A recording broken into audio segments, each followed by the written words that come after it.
Paul Douglas Westphal was born on November 30th, 1950 in Torrance, California. While he grew up playing any competitive game he could find, basketball would eventually take him to the University of Southern California in 1969. From a very young age was competitive. I'm not so sure most kids aren't, but in our family, he probably got it mostly from my dad and from me. You know, even when we played as kids, I mean, he would beat you to death. He didn't care who you were. But after the game was over, we were friends. I mean, that's just how it was. Paul was a gifted athlete. He was a fierce competitor. He could dribble the ball with either hand. He could shoot from distance.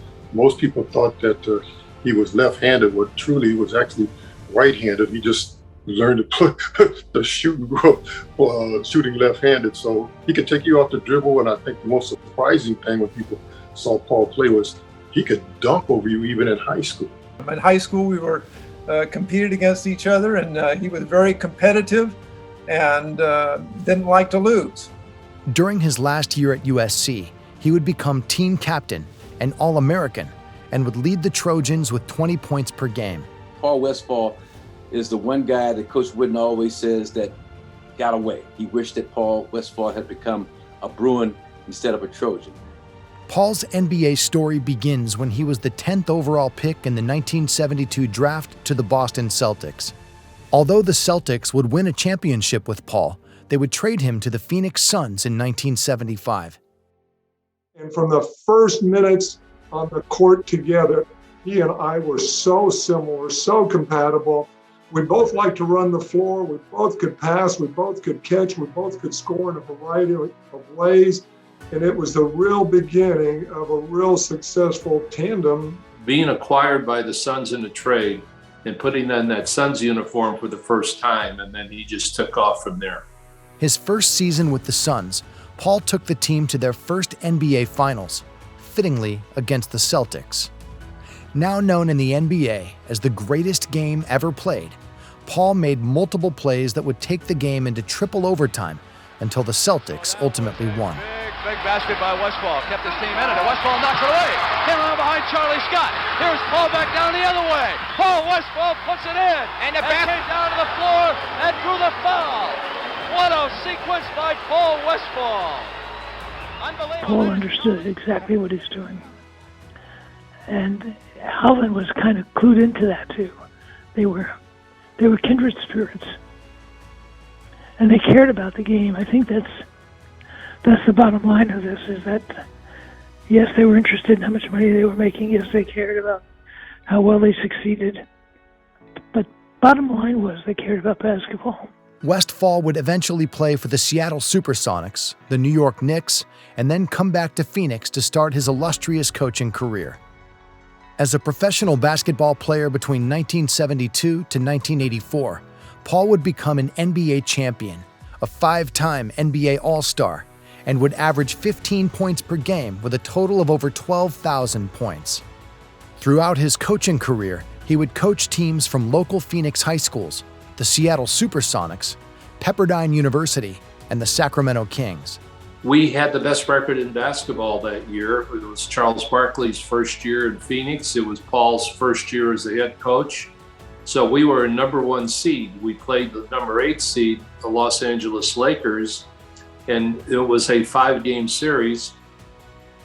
And we played the first 2 in Phoenix and proceeded to lose both games. So we were 1 game from being eliminated in a year where there was talk about us being the favorite or co-favorites to win the championship, along with Chicago and Michael Jordan. So after that second game, in the media interview, Paul said, "We're going to win one Tuesday, and the next game's Thursday. We'll win there, then we'll come back and we'll win the series on Sunday." And everybody will say what a great series it was. He would then take the Suns to the finals again in 1993. They would ultimately lose to the Chicago Bulls, but nonetheless made the series one of the most entertaining. Westy was a low-key type of coach. He treated his players like men. He expected them to act like men. He gave them a lot of room. on the court and off the court. And he expected you to be mature and do what you were supposed to do. Paul Westphal was not just an unforgettable athlete and coach, but was devoted to his faith, family, and friendships consistently throughout his life. After being diagnosed with brain cancer in 2020, Paul was visited by an endless amount of family members and friends until he passed in early 2021. Really just kind of wanted to lead a simple life and just kind of please God and not worry so much about others, what others thought about him. He always cared about people. He had a strong Christian faith, and he kept that throughout the whole thing. Loved his wife, loved his family, and cared about people. His legacy will be remembered by all the people that were graced with his presence, the countless fans that watched him throughout his career, and future generations of players who will look back and see one of the greatest athletes that will forever be enshrined in basketball history. His legacy is that you can be a great competitor and you can be an NBA All-Star and you can pursue greatness at the highest level, all while carrying yourself with grace and class. Paul Westphal will never be forgotten, for his name will be added into the 50th Annual Arizona Sports Hall of Fame. I will always have nothing but great admiration and respect for Paul, not only for what he was as an athlete and as a person, but his character was impeccable. Paul Westphal loved basketball, loved life, and loved people. If there was ever any type of Hall of Fame, recognition-wise, certainly belongs to Paul Westphal, and he's a perfect fit for the Arizona Sports Hall of Fame. When I think of him, that he was very grateful and thankful for his for basketball being such a blessing in his life, but that wasn't the most important thing in his life. I would say the most important thing in his life was loving God and loving people. The last time I spoke to him was in the hospital, and he could barely understand and hear, but I knew he could. And I went up to his ear and I said, Paul, I'm going to see you in heaven. And if I'm not going to be here too much longer, you're probably going to go pretty soon.